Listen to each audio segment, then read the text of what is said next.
आज की वीडियो में हम the Tempest by William Shakespeare के बारे में बात करेंगे। डिटेल टेक्सुअल समरी हम डिस्कस करेंगे और एंड में 5 क्वेश्चन आपसे पूछे जाएंगे जिनका सवालों का जवाब आपने देना है। सो स्टार्ट करते हैं। बेसिक इन्फॉर्मेशन में जब ये लिखा गया 1610 में लिखा गया और परफॉर्म किया गया 1611 में। जॉनरा कॉमेडी है। इसका जो सेंट्रल आइडिया है, जो प्लॉट है, वो रिवॉल्व अराउंड है परसुएशन के। और ये लास्ट जो कुछ प्लेज लिखे थे शेक्सपियर ने, उनमें से एक प्ले है। सेटिंग जो है एक अननोन आइसलैंड की है और ये जब प्ले लिखा गया तो इंस्पायर्ड थे विलियम शेक्सपियर बरमूदा ट्रायंगल से। बैकग्राउंड की अगर हम बात करें तो ये एक प्रॉस्पेरो, एक ड्यूक हैं मिलान के, वो अब आइसलैंड पे हैं और उनके भाई ने उनको एक किंग की मदद से वहाँ से निकाल दिया है और 12 साल से वो यहाँ पे अपनी बेटी के साथ ज़िंदगी गुजार रहे हैं। एंड पे अगेन 5 सवाल आपसे पूछे जाएंगे और आपने उनका जवाब देना है। सो गौर से वीडियो को सुनिएगा। डिटेल टेक्सुअल समरी है और 30 to 40 मिनट्स में हम पूरे प्ले को टेक्स्ट के लिहाज से कवर करेंगे।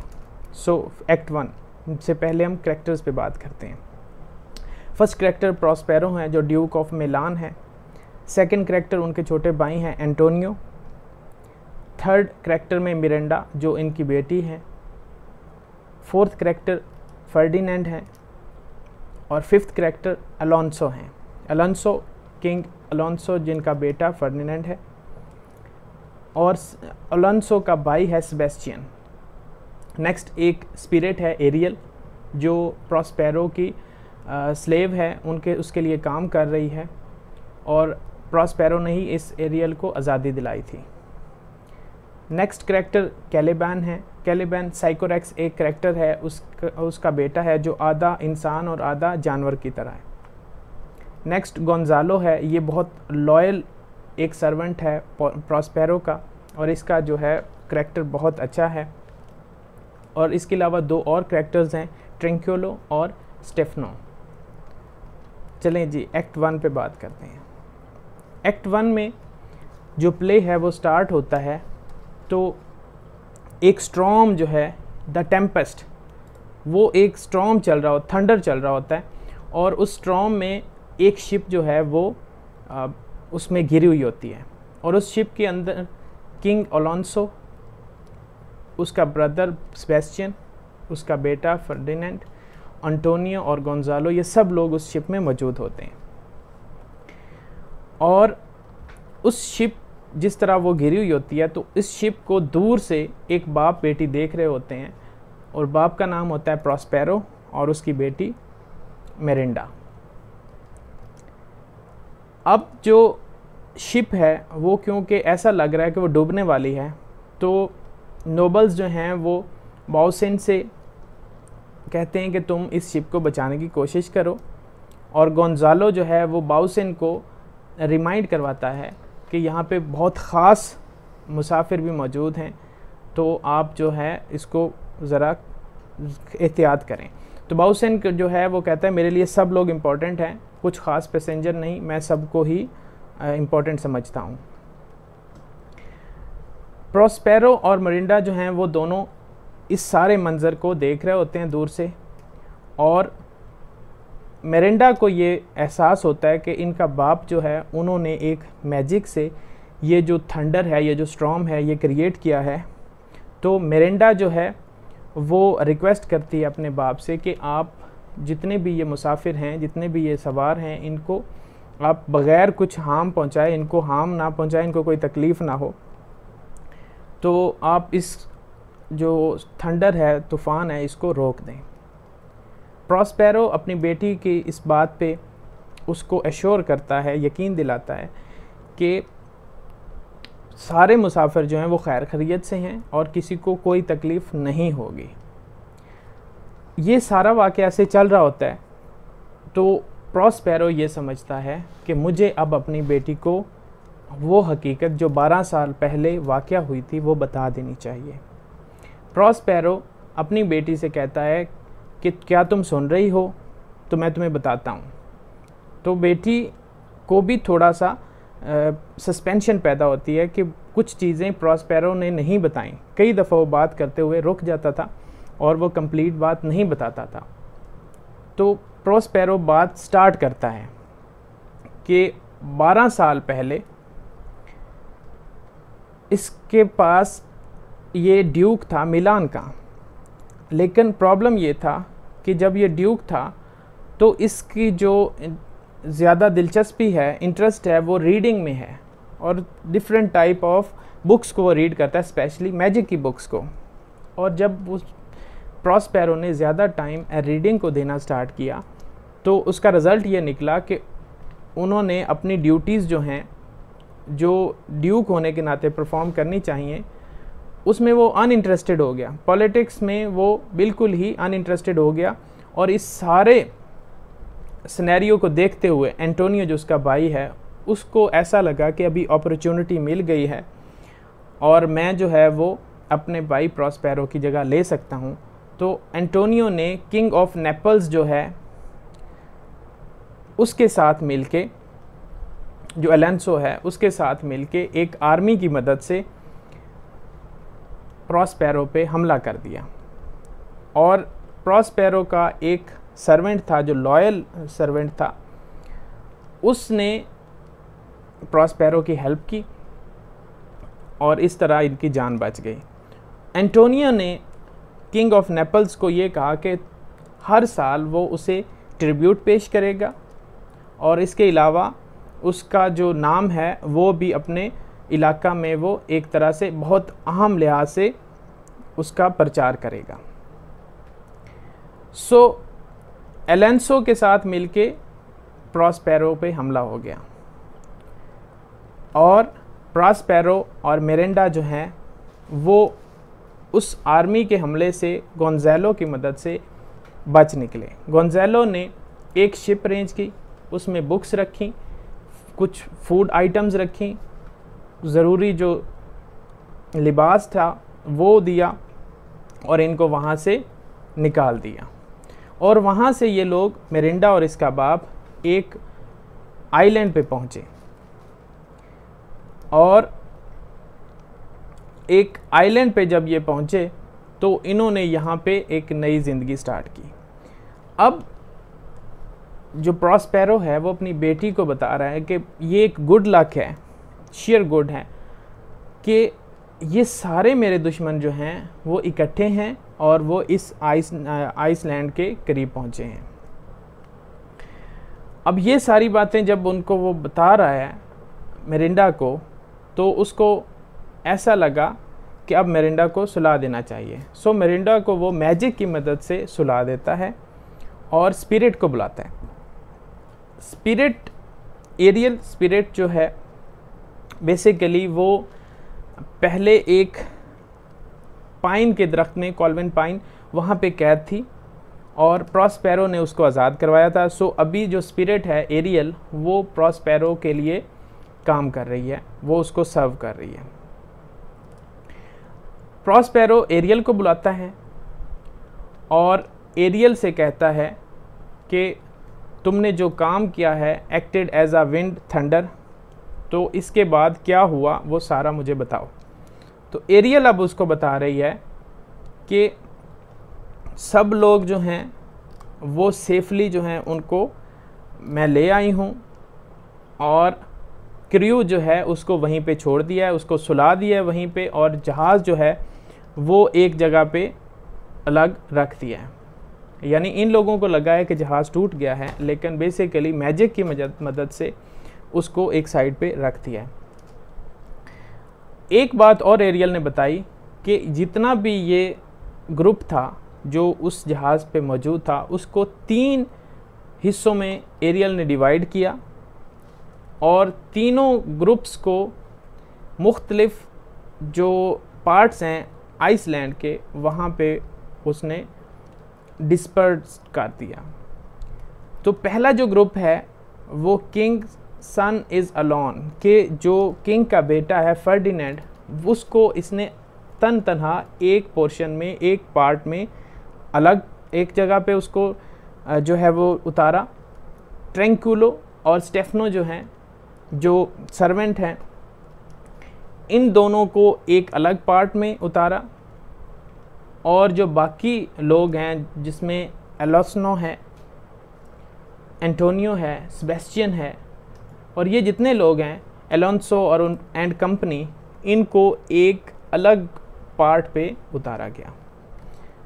अब जब ये सब लोग अलग अलग हिस्सों में मौजूद हैं, तो इस सारे काम पे एरियल ने प्रॉस्पेरो को याद दिलाया कि मैं आपके लिए इस तरह से काम कर रही हूँ, तो मुझे आज़ाद किया जाए। जो टाइम आपने मुझे कहा था कि इतने साल बाद मुझे आज़ाद कर देंगे, तो आपने ये भी कहा था कि अगर अच्छा काम करोगे तो 1 साल पहले तुम्हें आज़ाद कर दिया जाएगा। तो इन रिस्पॉन्स प्रॉस्पेरो जो है वो गुस्से हो जाता है, और उसको जो उसने एहसानात किए हैं एरियल के साथ वो गिनवाना शुरू करता है। वो ये कहता है कि तुम साइकोरेक्स की सर्वेंट थी, और साइकोरेक्स मर गई तो उसने तुम्हें कैद किया हुआ था। अगर मैं तुम्हें ना छुड़वाता तो तुम फॉर एवर वहाँ पे कैद रहती, क्योंकि साइकोरेक्स ने तुम्हें कैद किया था और वो मर गई, और तुम वहीं पे कैद थी उस पाइन, कॉल्वन पाइन में।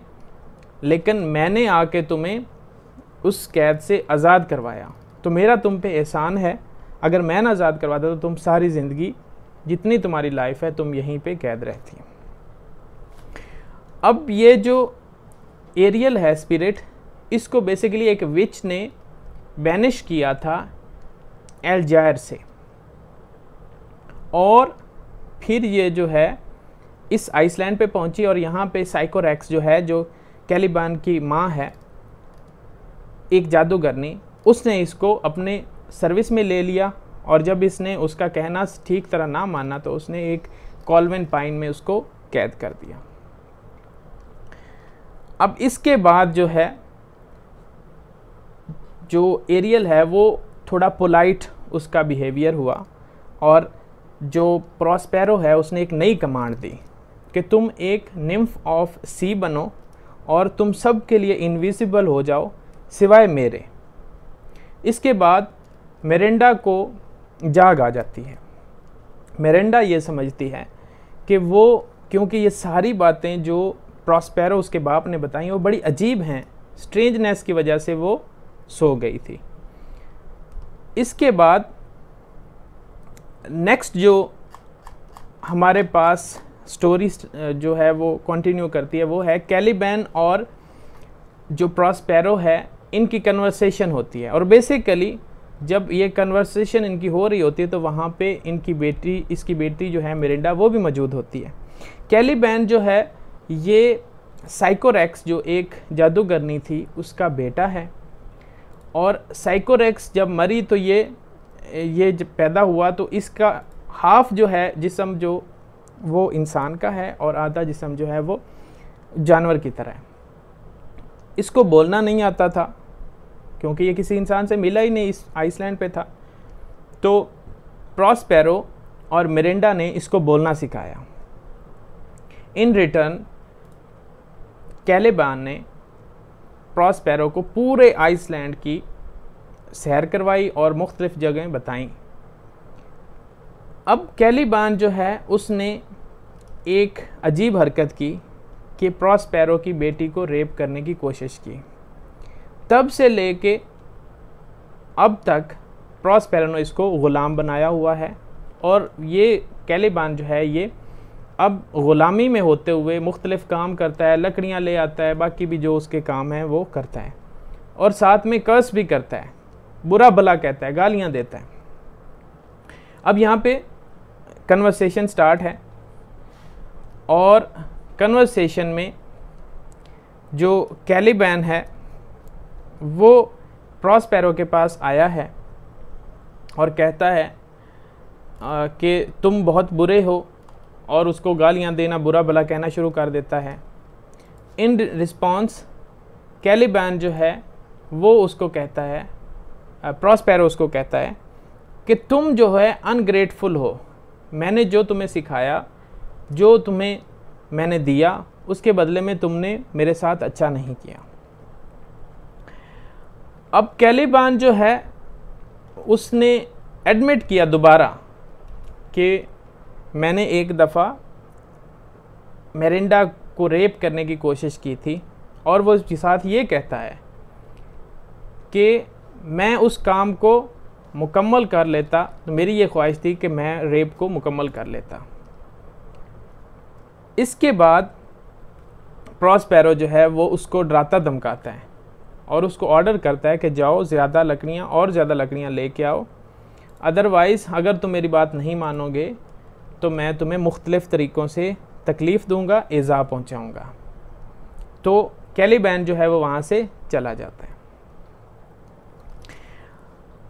एरियल इसके बाद एक म्यूज़िक बजाती है और फर्डिनेंड जो है, अब तीनों जो ग्रुप्स हैं वो अलग अलग हैं आइसलैंड में। फर्डिनेंड अकेला है और एरियल एक म्यूज़िक बजाती है और फर्डिनेंड उस म्यूज़िक के पीछे चलता हुआ मेरिंडा के पास आ जाता है। और मेरिंडा 12 साल से जिसने किसी इंसान को नहीं देखा सिवाय अपने बाप के, वो जब उसको देखती है तो वो उससे प्यार में पड़ जाती है उसके। और इस तरह से जो फर्डिनेंड है वो भी उसको पसंद करना शुरू कर देता है। ये सब देखते हुए जो प्रॉस्पेरो है वो खुश हो जाता है, क्योंकि प्रॉस्पेरो भी यही चाहता था। लेकिन फिर भी जो प्रॉस्पेरो है वो आके फर्डिनेंड के साथ तल्ख बातें करता है और फर्डिनेंड आगे जो है वो तलवार निकाल लेता है। लेकिन प्रॉस्पेरो के पास मैजिकल पावर्स हैं, तो वो उन पावर्स को यूज़ करते हुए फर्डिनेंड को हथियार फेंकने पे मजबूर कर देता है और उसको अपनी गुलामी में ले लेता है। मेरिंडा जो है वो मर्सी की अपील करती है, रहम की अपील करती है, और ये सारी बातें जो हैं वो एरियल की मौजूदगी में हो रही होती हैं। एरियल को सीक्रेटली प्रॉस्पेरो थैंक्स बोलता है कि एरियल ने बहुत अच्छी तरह से मदद की है और प्रॉमिस करता है कि वो जल्दी ही एरियल को फ्री कर देगा। एक्ट 2 में फर्डिनेंड जो है वो मुकम्मल तौर पे मेरिंडा के लव में मुब्तला है और एलोंसो, सेबेस्टियन, एंटोनियो, गोंजालो और बाकी जो लोग हैं वो अब घूम रहे हैं आइसलैंड में। बेसिकली वो सारे लोग जो हैं वो फर्डिनेंड को सर्च कर रहे हैं। नेक्स्ट होने वाला किंग है फर्डिनेंड, प्रिंस अभी प्रिंस है लेकिन नेक्स्ट किंग होगा, तो उसको वो सर्च कर रहे हैं। गोंजालो जो है वो कोशिश कर रहा है कि इस अफसरदा माहौल को मुख्तलिफ़ तरीक़ों से जो है वो चीयर अप करे। तो वो अजीब अजीब बातें करता है, कुछ अच्छी कुछ अजीब। कभी कहता है कि ये जंगल जो है बहुत अच्छा है रहने के लिए, हमें यहाँ रहना चाहिए, ये पूरे इस आइसलैंड पे हमारी बादशाहत होगी। तो ऐसी सारी बातों पे जो बाकी लोग हैं, स्पेशली जो एंटोनियो है और सेबेस्टियन है, वो उसका मजाक उड़ाते हैं कि तुम पागलों जैसी बातें कर रहे हो। लेकिन वो फिर भी यही कहता है कि हम बहुत खुशकिस्मत हैं कि हम बच गए, ज़िंदा हैं और यहाँ पे मौजूद हैं। इसके बाद जो किंग एलोंसो है वो पछताता है कि मुझे अपनी बेटी की शादी जो है वो ट्यूनिस में नहीं करनी चाहिए थी, क्योंकि जो मेरी बेटी की शादी ट्यूनिस में हुई है तो उस शादी में शिरकत की वजह से हम यहाँ पे फंस गए हैं। हमें वहाँ पे जाना पड़ा और वापसी पे हम इस तूफ़ान में फंस गए और अब सब लोग यहाँ पे भटक रहे हैं। और ये भी वो कहता है कि शादी जो है वो यूरोपियन की बजाय अफ्रीकन्स के साथ कर लेनी चाहिए थी ताकि इतनी दूर शादी ना करनी पड़ती। अब एरियल जो है वो फिर वहाँ पे एक म्यूज़िक बजाती है और उस म्यूज़िक से ये सब लोग, एलोंसो, सेबेस्टियन, एंटोनियो, गोंजालो, ये सब लोग सो जाते हैं।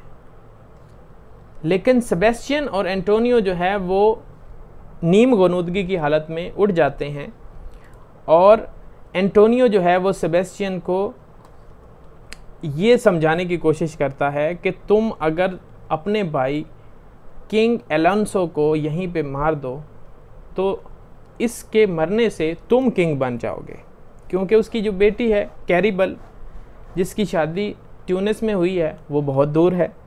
इसका बेटा जो है फर्डिनेंड, वो ऑलमोस्ट जो है वो लापता है, वो डेड है। तो किंग एलोंसो के मरने से डायरेक्टली तुम जो है वो नेक्स्ट किंग बन जाओगे और किसी को पता भी नहीं चलेगा। तो तुम अपने भाई को मार दो। अब ये सारी बातों का असर सेबेस्टियन पे हो जाता है और दोनों जो हैं, एंटोनियो और सेबेस्टियन, दोनों तलवारें निकाल लेते हैं। जब तलवारें निकालते हैं तो एरियल जो है वो गोंजालो के कान में कुछ बता देता है, कुछ कहता है कि साजिश हो रही है, उठो उठो। तो वो गोंजालो उठ जाता है और उठ के कहता है कॉन्स्पायरेसी कॉन्स्पायरेसी, इस तरह से बोलना शुरू कर देता है। एरियल भी गोंजालो के कान में यही बात करता है, कॉन्स्पायरेसी अवेक।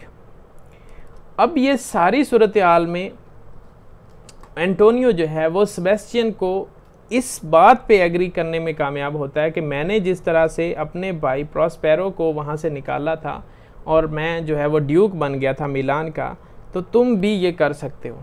तो इस यकीन दहानी या इस मिसाल से सेबेस्टियन का इरादा जो है और मजबूत हो जाता है। लेकिन क्योंकि गोंजालो उठ गया है और गोंजालो ने जब उनको देखा तो उनके हाथों में तलवारें थीं, और उसी वक्त सेबेस्टियन ने एक स्टोरी घड़ी और ये कहा कि हमें एक अजीब सी आवाज़ सुनाई दी थी, इस वजह से हमने तलवारें निकाल लीं और हम उस आवाज़ का पीछा कर रहे थे। गोंजालो को इस बात का शक हुआ, लेकिन क्योंकि सेबेस्टियन और एंटोनियो दोनों जो हैं वो रॉयल थे और गोंजालो एक सर्वेंट था, तो वो उनसे कुछ नहीं पूछ सका। अब नेक्स्ट जो है कैलिबान जो है वो लकड़ियों के साथ आता है और अगेन उसके मुंह पे वही बुरा भला कहना और गालियां हैं, लेकिन उसके दिल में खौफ भी है, डर भी है कि प्रॉस्पेरो जो है वो मुख्तलिफ स्पिरिट्स की मदद से मुझे जो है वो मुख्तलिफ तकलीफ़ें पहुंचाएगा।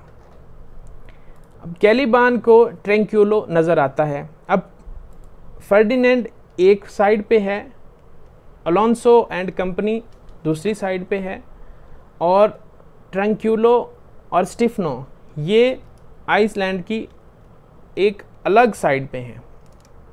अब कैलिबान जो है वो ट्रैंक्यूलो को देखता है आते हुए और वो ये समझता है कि ये स्पिरिट है और इसको प्रॉस्पेरो ने यहाँ पे भेजा है कि कैलिबान को जाके तकलीफ़ दो, तंग करो। ट्रैंक्यूलो जो है वो आवाज़ें सुनता है तूफ़ान की और वो डरा हुआ होता है और उसको एक कैलिबान एक अजीब मखलूक नज़र आती है जो कि बेसिकली एक लिहाफ में, या आप उसको ये कह सकते हैं कि एक कपड़े में लिपटा हुआ होता है। बेसिकली जहाँ पे ये लेटा हुआ है तो उसको चेहरा नज़र नहीं आ रहा, लेकिन पाँव नज़र आ रहे हैं ट्रैंक्यूलो को, और ट्रैंक्यूलो ये कहता है कि मैन और अ फिश, ये कोई इंसान है या फिश है, क्योंकि उसको ये समझ नहीं आ रही। लेकिन वो फिर भी कैलिबान के साथ उस जो कपड़ा है उसमें वो चला जाता है। अब कैलिबान जो है वो रोता है कि मुझे तकलीफ़ ना पहुंचाओ, मुझे ना मारो। इतने में स्टिफनो जो है वो यहाँ पे आ जाता है और वहाँ पे पहुँच के गाना गा रहा होता है, साथ शराब पी रहा होता है। तो वो ट्रैंक्यूलो की आवाज़ को पहचान लेता है और उसको यही लगता है कि ये कपड़े के अंदर ट्रैंक्यूलो है। पहले वो थोड़ा डरता है लेकिन फिर आवाज़ पहचान लेता है। साथ ही वो शराब जो है वो कैलिबान को पिलाता है। कैलिबैन शराब पी के खुश होता है, खुश हो के कहता है कि मैं तुम्हारी पूजा करूँगा, तुम्हें ये सारा आइसलैंड दिखाऊँगा, तुम्हारी सर्विस करूँगा। ये सारी बातें वो उनको शराब पी के करता है। और वो दोनों ट्रैंक्यूलो और स्टिफनो वो उस पर हंसते हैं, उसका खूब मजाक उड़ाते हैं। एक्ट 3 इसके बाद स्टार्ट हो जाता है और जो प्रॉस्पेरो की जगह है, सेल है, वहाँ पे जो फर्डिनेंड है उसने वो सारे काम करने शुरू कर दिए हैं जो कैलिबैन करता था। मुख्तलिफ़ किस्म के काम करने, लकड़ियाँ लानी, और ये वो इसलिए कर रहा था कि वो प्रॉस्पेरो की बेटी से प्यार करता था और वो ये काम करते हुए खुश हो रहा था, जबकि कैलिबैन जो था वो गालियां देता था, बुरा भला कहता था, लेकिन फर्डिनेंड जो है वो खुश हो रहा था और इंजॉय कर रहा था। मेरिंडा जो है वो फर्डिनेंड के पास आती है और फर्डिनेंड को कहती है कि तुम काम छोड़ दो, मैं तुम्हारी जगह काम करती हूँ। लेकिन फर्डिनेंड कहता है कि नहीं, तुम मेरी जगह काम ना करो, लेकिन ये ज़रूर है कि मैं थोड़ी देर रेस्ट कर लेता हूँ।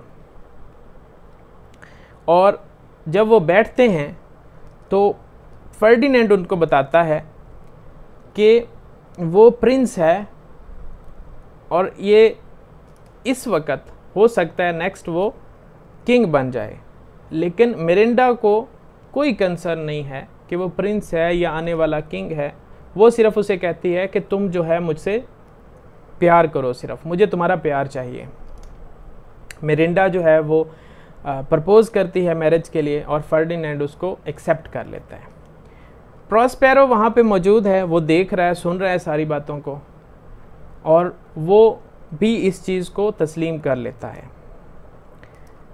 नेक्स्ट, कैलिबैन, ट्रैंक्यूलो और स्टिफनो जो हैं वो शराब पीते हुए पूरे आइसलैंड में इधर उधर घूम फिर रहे होते हैं, ऊंचा ऊंचा बोल रहे होते हैं, और कैलिबैन जो है वो अपनी बातें, किस्से कहानियाँ शुरू कर देता है। वो कहता है कि वो जो है वो उसके पास ये सारा आइसलैंड था, उसके पास ये था, वो था, ये मुख्तलिफ बातें करता है। एरियल वहाँ पे आती है और कैलिबैन के कान में कहती है दाओ लाइस्ट, यानी वो कहती है कि तुम झूठ बोल रहे हो। अब कैलिबैन जो है वो ये समझता है कि ट्रैंक्यूला ये कह रहे हैं और ट्रैंक्यूलो को वो मना करता है कि तुम ऐसी बातें ना करो, लेकिन एरियल जो है वो बार बार उसके कान में यही बात करती है कि तुम झूठ बोल रहे हो। आखिर कैलिबैन जो है वो स्टिफनो से उसकी शिकायत लगा देता है और स्टिफनो को कहता है कि ट्रैंक्यूलो जो है वो बार बार मुझे कह रहा है कि तुम झूठे हो, तुम झूठ बोल रहे हो। स्टिफनो जो है वो ट्रैंक्यूलो को हिट करता है। इसके बाद कैलिबैन जो है वो कहता है कि तुम दोनों जो हो वो प्रॉस्पेरो से इंतकाम लेने में मदद करो। इस सारी स्टोरी में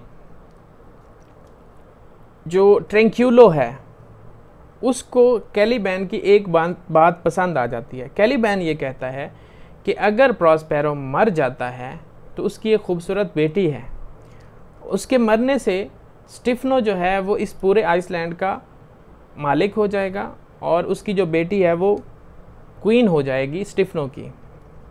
अब ये सारी चीज़ जो है ये ट्रैंक्यूलो को पसंद आती है, ये सारी बात पसंद आती है। वो पूछता है कि हम उसको कैसे मार सकते हैं। कैलिबैन बताता है कि अगर हमने प्रॉस्पेरो को मारना है तो उसकी जो मैजिक की बुक्स हैं हमें वो वहाँ से चुरानी होंगी, और अगर हम वो चुरा लें तो उसको मारना मुश्किल नहीं है। और प्रॉस्पेरो जो है वो आधे घंटे में या घंटे में सोने वाला है, तो हमें वहाँ पे जल्दी पहुँचना चाहिए। नेक्स्ट, अब अलोंसो, सेबेस्टियन, एंटोनियो, गोंजालो ये थक चुके हैं और इन्होंने तमाम जो उम्मीदें हैं वो ख़त्म कर दी हैं और इनके ख्याल में फर्डिनेंड जो है वो मर चुका है। एंटोनियो जो है वो सेबेस्टियन के कान में फिर वो पुरानी बात सारी दोहराता है कि जिस तरह मैंने अपने भाई के साथ धोखा किया है, अगर तुम किंग बनना चाहते हो तो तुम्हें अपने भाई को मारना होगा। और अब ये महसूस कर रहे हैं दोनों कि जैसे ही ये लोग सोएंगे तो हम इनको मार देंगे। इस सारे इन्वायरमेंट में एक अजीब सा म्यूज़िक बजता है और ये म्यूज़िक जो है एरियल बजाती है, और इस म्यूज़िक में एक स्टेज बन जाता है और वहाँ पे बैंक्वेट ऑफ फूड आता है और स्पिरिट्स जो हैं वहाँ पे डांस करना शुरू कर देती हैं टेबल पे, और जो किंग है और उसके साथ जितने लोग हैं उन सबको खाने के लिए इनवाइट करती हैं। और वहाँ पे एक तूफ़ान बर्पा हो जाता है, एक थंडर आता है। इस थंडर और तूफ़ान में जो अलोंसो, गोंजालो, एंटोनियो और बाकी जो लोग हैं वो आपस में डिस्कशन करते हैं कि क्या हमें खाना खाना चाहिए या नहीं खाना चाहिए, खाना खाएं ना खाएं, तो इसमें बहस हो जाती है। बिल आखिर वो कहते हैं कि हमें खाना खाना चाहिए। जब वो खाना खाने के लिए आगे होते हैं तो उस वक़्त एक अजीब मखलूक जो बेसिकली एरियल ही होती है, वो हार्पी की शक्ल में वहाँ पे नमूदार होती है विंग्स के साथ, और वहाँ पे वो आके अपने विंग्स जो है वो टेबल पे मारती है और वो सारा खाना जो है वो गायब हो जाता है। अब जब खाना सारा गायब हो जाता है तो एरियल जो है वो उन पे हंसती है, उन पे तंज करती है, और इन रिस्पॉन्स अलोंसो और बाकी जितने लोग हैं वो तलवारें निकाल लेते हैं, जबकि एरियल जो है वो मैजिक से उनकी तलवारों को कंट्रोल करती है और ये कहती है कि वो फेट एंड डेस्टिनी का एक औजार है, इंस्ट्रूमेंट है। साथ ही वो अलोंसो, सेबेस्टियन और एंटोनियो को मिलान से जब प्रॉस्पेरो को उन्होंने निकाला था तो उसका ज़िम्मेदार ठहराती है कि तुम लोगों ने प्रॉस्पेरो के साथ अच्छा नहीं किया। अब फर्डिनेंड के बारे में अलोंसो को एरियल कहती है कि तुम्हारा बेटा जो है वो उसी बदले में मारा गया है, क्योंकि तुमने प्रॉस्पेरो के साथ अच्छा नहीं किया इसलिए तुम्हारा बेटा भी मारा गया है। प्रॉस्पेरो इस सारे इन्वायरमेंट में, इस सारे सीन में मौजूद हैं, लेकिन वो इनविजिबल है और किसी को नज़र नहीं आ रहा, लेकिन वो एरियल का शुक्रिया अदा करता है कि सारा जो सीन है सब लोग जो हैं वो उसके अंडर कंट्रोल हैं।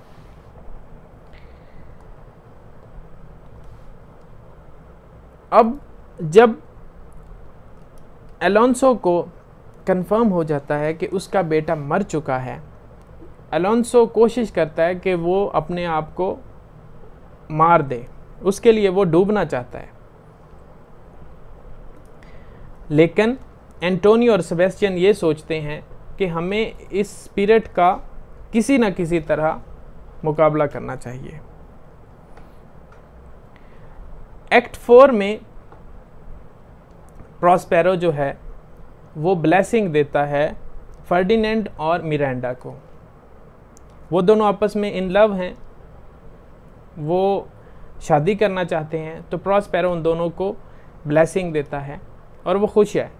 लेकिन एक शर्त वो लगाता है फर्डिनेंड को कि तुम जब तक शादी नहीं होती तब तक तुम मिरांडा को वर्जिन नॉट जो है, यानी उसकी जो वर्जेनिटी है उसको नहीं छेड़ोगे, तुम सेक्सुअल कोई भी एक्ट नहीं करोगे जब तक कि तुम्हारी शादी ना हो। बेसिकली मिरांडा जो है वो बहुत इनोसेंट है, इसीलिए उसका बाप उसके बारे में फ़िक्रमंद है और वो ये चाहता है कि शादी के बाद ही सेक्सुअल जो एक्ट है वो परफॉर्म हो।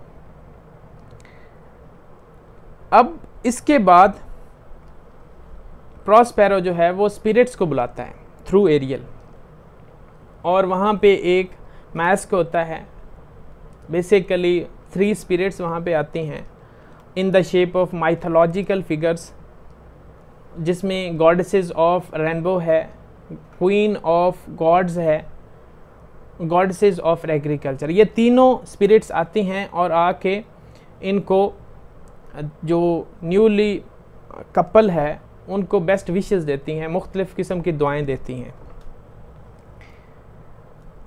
इसके बाद एरियल जो है उसको बुलाता है प्रॉस्पेरो, और मिरांडा और फर्डिनेंड को भेज देता है।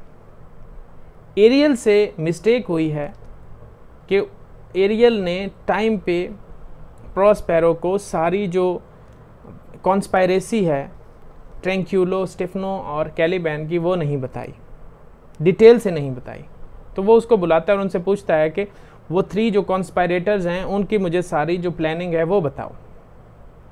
एरियल फिर उसको बताती है कि वो ये चाहते हैं कि आपकी जितनी मैजिक की बुक्स हैं उनको चुरा लें और आपको मार दें। लेकिन जैसे ही वो आपकी तरफ सब आ रहे हैं तो मैंने उनको एक म्यूज़िक की मदद से बहुत ही मुश्किल रास्तों में से गुजारा है, और कुछ कांटेदार थे, कुछ बैरियर्स थे, उन्हें जो है वो अबूर करना पड़ा है और उनकी हालत अभी बहुत बुरी है। प्रॉस्पेरो जो है वो एरियल से मिल के एक जाल बिछाता है कि जब वो लोग यहाँ पे पहुँचें तो हम उनको कैसे जो है वो मैनेज करें। तो वहाँ पे वो फाइन क्लॉथ्स जो हैं, बहुत अच्छे कपड़े वो लटका देते हैं और वहीं पे इनविजिबल होके देख रहे होते हैं कि वो तीनों आएंगे तो जो भी उनके साथ करेंगे ये लोग। तीनों जब वो वहाँ पे पहुँचते हैं, स्टिफनो और ट्रैंक्यूलो जो है वो नए कपड़े देख के डिस्ट्रैक्ट हो जाते हैं। वो कीचड़ में उनका हाल बुरा होता है और वो शराब में भी धुत होते हैं, शराब उन्होंने पी होती है, नशे में होते हैं, तो वो नए कपड़ों के पीछे पड़ जाते हैं। उस वक़्त जो कैलिबैन है वो उनको समझाता है कि जो हमारा असल काम है तुम उस पर तवज्जो दो, हमने प्रॉस्पेरो को मारना है। लेकिन वो उसकी बात नहीं मानते, वो कपड़ों को पकड़ते हैं, और जब वो कपड़ों को पकड़ते हैं तो उस वक़्त एक आवाज़ आती है हंटर्स की, तो वो लोग भाग जाते हैं। अब लास्ट एक्ट स्टार्ट होता है, एक्ट 5। एक्ट 5 के स्टार्ट में एरियल जो है वो रिमाइंड करवाती है प्रॉस्पेरो को कि 6th आवर है, जो आपने प्रॉमिस किया था, अब मुझे फ्री करें, अब मुझे जो है वो रिहाई दें। अब प्रॉस्पेरो जो है वो उससे पूछता है एरियल से कि जो बादशाह है और इसके जो साथी हैं उनका क्या हाल है वो बताओ। एरियल उनको बताती है कि बादशाह जो किंग है और उसके जो साथी हैं वो सब डर से पागल हो रहे हैं और वो कैद में हैं, और जो गोंज़ालो है वो मुसलसल रोए जा रहा है। ठीक है, तो प्रॉस्पेरो जो है वो हुक्म देता है एरियल को कि उनको छोड़ दो और उनको मेरे पास ले आओ। अब वो सब लोग जो हैं वो एक दायरे की शक्ल में प्रॉस्पेरो के सामने खड़े हैं,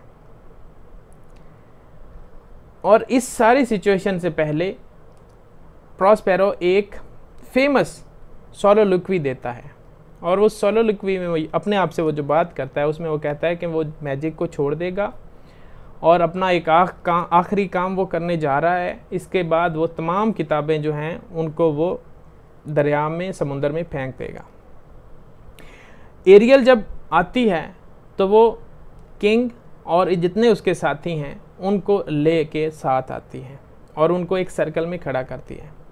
प्रॉस्पेरो उनसे बोलता है, पहले तो वो सबसे पहले गोंज़ालो जो है, जो लॉयल ओबीडियंट सर्वेंट है, उसकी तारीफ़ करता है कि तुमने मेरे बुरे वक्त में मुझसे वफ़ादारी निभाई और मेरी मदद की। उसका शुक्रिया अदा करता है और उसके तारीफ़ करता है।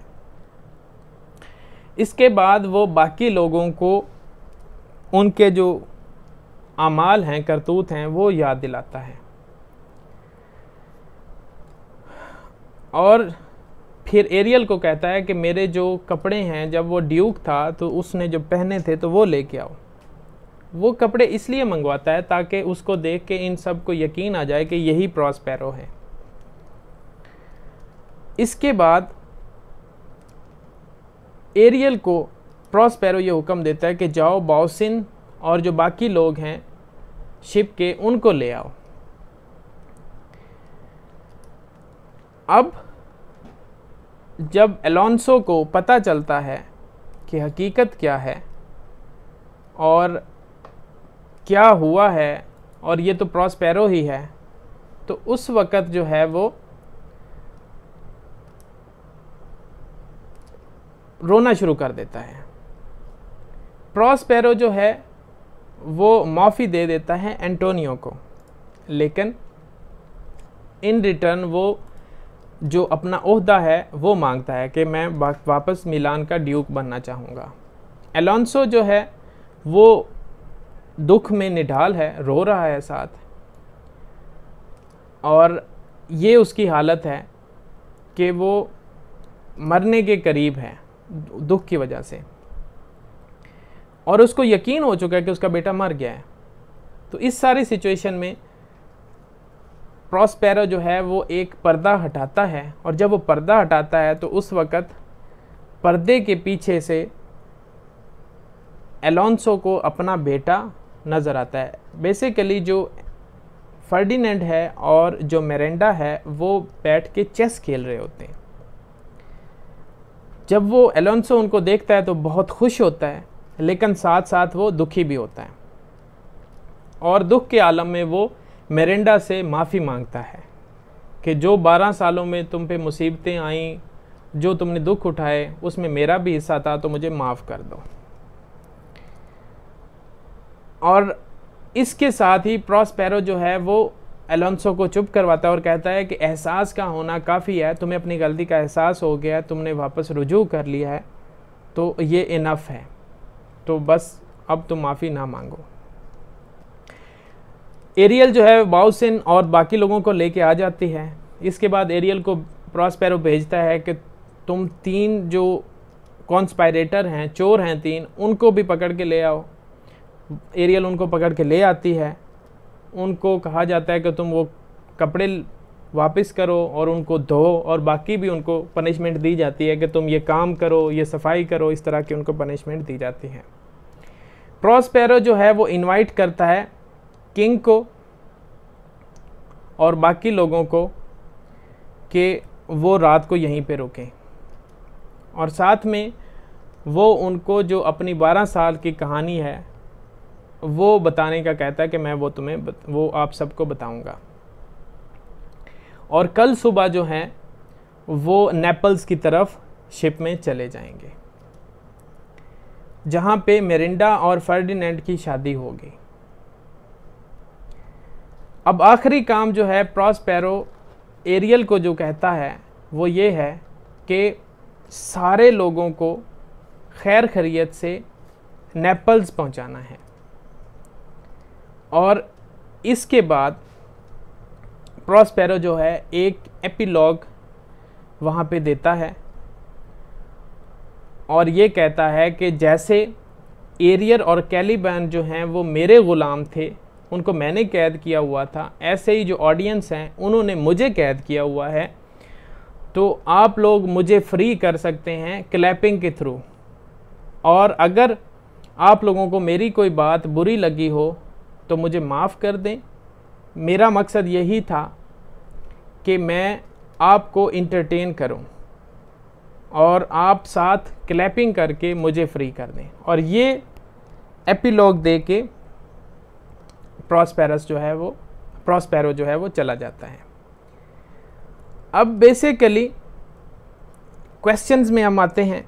तो क्वेश्चंस में पहला क्वेश्चन है, how many times did Prospero ask Miranda if she is listening to him. Second question है, एरियल वाज बैनिश्ड फ्रॉम, किस जगह से एरियल को बैनिश किया गया था। थर्ड क्वेश्चन है who was imprisoned in cloven pine. Fourth question है who tried to rape Miranda. Fifth question है how many spirits appear in the shapes of mythological figures and their names. आपने नाम बताने हैं और कितनी स्पिरिट्स थी ये बताना है। और लास्ट क्वेश्चन है Ferdinand and Miranda are playing a game of. कौन सी गेम खेल रहे थे। सो ये क्वेश्चन का जवाब ज़रूर दीजिएगा कमेंट सेक्शन में। और अगर आपने आज कुछ सीखा है, आपको हमारी ये कोशिश पसंद आई है, तो हमारे चैनल को सब्सक्राइब करें और साथ जो बेल आइकन है उसको भी प्रेस कर दें। So thank you very much. Thank you.